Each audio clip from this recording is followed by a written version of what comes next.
Ma mission TV, le miroir du monde. Bazana ngona maboko, bare oyo mutu asimba kango lisusu te. Soki mutu asimbi yango c'est que a violé constitution. Oh boti koyoka, maman présidente de l'Assemblée nationale lobby respect la constitution de kosunga biso pomboka ekende liboso. Non mais le gouvernement va faire retourner bateau bazana ngambo. Bato majorité. Biso toye na kombo ya peuple, toye ko contrôler. Donc je ne suis pas dans le secret du roi. Ouais, bato majorité va dire 8 mois sans gouvernement. Mandat eza validé et eza validé te moyen comme kuna eza te toza bato oyo tozali ko respecter constitution mibeko mboka tokoki ko tambola na mobulu te question liboso auto traité ezali investiture ya gouvernement question ya mibale ezali lié na validation mandat ya ba député oyo ba aussi ko valider na cour constitutionnelle. Mais s'il ne s'agissait que de la loi, respecter la loi, redoublement des choses des partis politiques, etc. J'espère que le président de la République, qui est garant de cette constitution, tiendra compte des lois qu'on a promulguées, notamment en ce qui concerne les dédoublements des partis politiques, etc. Il n'y a pas de raison que, je ne vais pas dire nos adversaires, nos anciens amis, puissent profiter de leur position de force pour exclure et ne pas respecter donc cette loi-là. Jantiningo Bilesika Zali a yebi que les amis beko ozo régir gestion ba bourgmestre. Constitution ezali. Toye awa pour fanda lokola ba député nationaux to revendiquer loko mon côté. Lokola présidente a lobby que commission spéciale à validation des mandats et kozala instituée na prochaine session. Donc tokoya na ba arrêt na biso oyo pour professionnel randa. Quid de la posture du président de la République devant les arrêts qui sont rendus en violation de la Constitution. Sinon, il entrerait en conflit avec son serment. Or, lorsqu'on veut tendre le piège au président de la République afin qu'il entre en conflit avec son serment, ça peut s'interpréter comme violation intentionnelle de la Constitution. Ma mission TV, le miroir du monde. Oui, bonjour madame.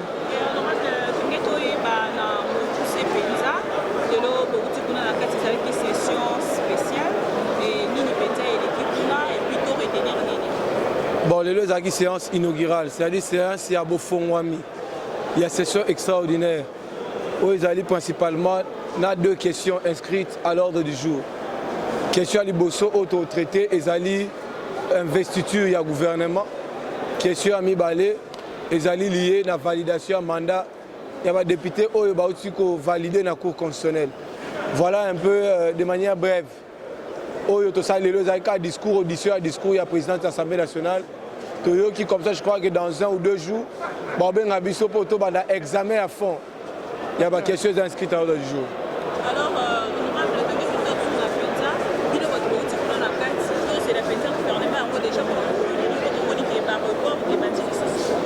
non, mais le gouvernement va faire retourner bateau, bateau majorité. Biso toye na kombo ya peuple, toye ko contrôler. Donc je ne suis pas dans le secret du roi. Ouais, bateau majorité va dire 8 mois sans gouvernement. Donc je ne suis pas très à l'aise comme représentant de la nation. Beaucoup de gens sont gouvernement ou ma colonie. Ça c'est pas sérieux. 8 mois, tout en administration, gouvernement, je ne peux pas applaudir. Tous les gouvernements, le Premier ministre a s'expliqué pourquoi tu as arrivé. En tant que peuple, concernant arrêter le collègue pour la hôtel de ville, pour la retirer et puis gouverneur de la ville a émis ma campagne. Réaction à un politicien analyste en tant que député national. Réaction à que c'est amateurisme. Gérard Mboka n'amateurisme. Jantiningo Bilesika Zali a yebi que les amis beko ozo régir gestion à bourgmestre. Constitution ezali. Et le bien de bourgmestre et seigneur basa élu. L'élection locale, municipale et salamité. D'où vient que ba nommé, ba permité, ba bourgmestre. Et d'ailleurs, terme de permutation, du point de vue logistique, il y a un problème, je me demande, est-ce que gouverneur tout autour na azana conseiller juridique à ma cité terme permutation da conditionnalité ça pose déjà problème. Mais heureusement quand même, il est revenu à la raison, a retiré Moukandane, mais Ezalamba Asuka, gouverneur, Gérard Mboka Boete, Bisoto Abelia Kinshasa, Miss Zalikonayo, Gérard Mboka Boete, Mboko Ezabisoso, Toko Lamkatongo Tobibe, je nomme le gouverneur, je permets le gouverneur, ce n'est pas sérieux. Dans un état de droit, ça ne se passe pas comme ça. Heureusement, au commis comprendre par rapport à Yumbi qui est au commis malé Beko avancé, au retiré Yango, Mbano. Que la République est menée par certaines personnes, la majorité, le PPRD et consorts, mais s'il ne s'agissait que de la loi, respecter la loi, redoublement des choses des partis politiques, etc., j'espère que le président de la République, qui est garant de cette constitution, tiendra compte des lois qu'on a promulguées, notamment en ce qui concerne les dédoublements des partis politiques, etc. Il n'y a pas de raison que, je ne vais pas dire nos adversaires, nos anciens amis, puissent profiter de leur position de force pour exclure et ne pas respecter donc cette loi-là. Il n'y a pas de FDC bis ou bien FDC Tonation, il n'y a qu'un seul FDC, c'est celui de Bahati-Lukwebo. Ok, merci beaucoup. Merci beaucoup. Kangio, Kakekoma Mikanda, donc 2 points inscrits à l'ordre du jour, validation de pouvoir d'une part, et d'autre part... okoti na kati mpamba te na kolandisa mibeko ya mboka po koma esika baninga bafandi il faut mandat ezala validé ezala ba oyo to remplacer ezala biso tant que mandat eza validé te moyen koma kuna eza te toza bato oyo tozali ko respecter constitution mibeko ya mboka tokoki kotambola na mobulu te. Ok, honorable, mais vous expliquez boye awa, boye ko revendiquer, te boye awa comme député national. Toye awa pour fanda lokola ba député nationaux, to revendiquer loko mon côté.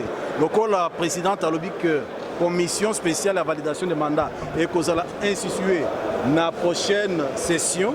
Donc tokoya na ba arrêt na biso oyo cour constitutionnel randa on a ko faire valider ba mandat na biso. Ok, mais comment est-ce que la municipalité n'est pas participer à la séance à l'élo?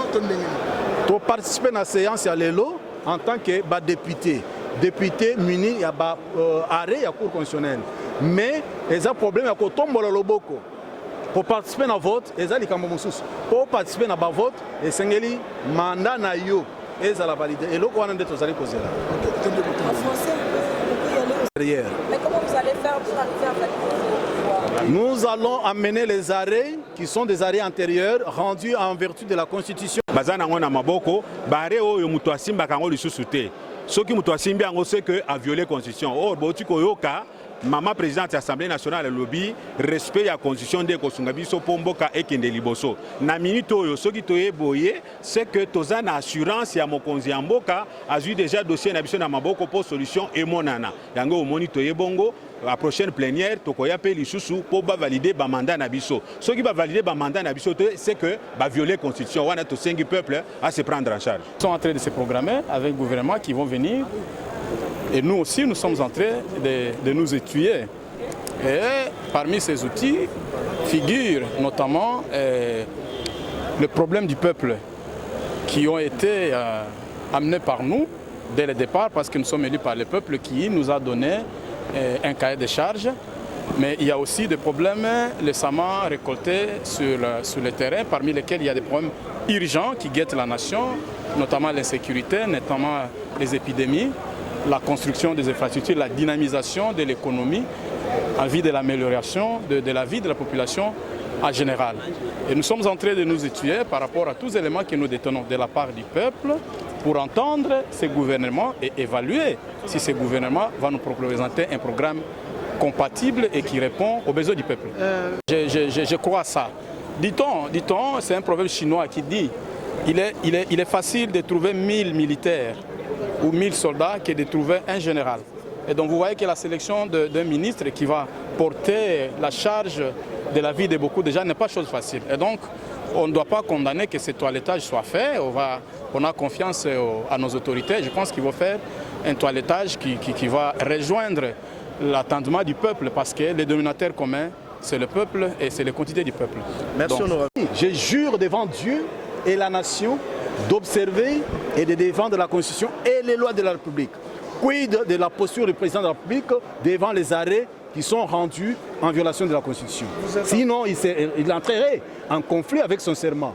Or, lorsqu'on veut tendre le piège au président de la République afin qu'il entre en conflit avec son serment, ça peut s'interpréter comme violation intentionnelle de la Constitution. Et vous connaissez les conséquences. Je ne vois pas le président de la République se mettre dans la violation de la Constitution. Vous êtes avocat et vous savez que les derniers arrêts de la Cour se cessent par ces... Je suis avocat, je sais que les arrêts de la Cour constitutionnelle au moyen de l'article 168 de la Constitution ne sont susceptibles d'aucune voie de recours.